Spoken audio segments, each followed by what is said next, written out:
Tamil super star Vijay അഭിനയിക്കുന്ന ഏറ്റവും പുതിയ പ്രോജക്റ്റ് ആണ് തെറി.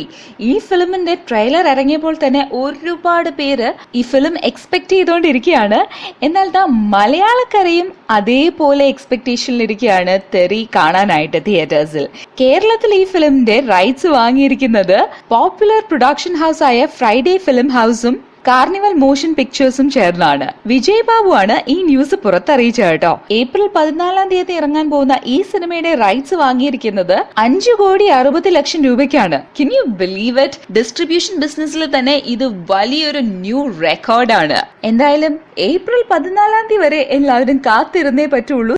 ഞാൻ ആക്ഷൻ ഹീറോ സുനീഷ്. കതിർക്കുല മുത്തുമണി പാടം കൊയ്യാൻ എനിന്നല്ല പോയപ്പം ആനക്കാരി ഷക്കീല എന്നൊക്കെ തുടങ്ങുന്ന പാട്ടുണ്ട്. അത് പാടുമ്പോൾ അവിടെ നിവിൻ സാർ ഉണ്ടായിരുന്ന കാര്യം എനിക്കറിയില്ലായിരുന്നു.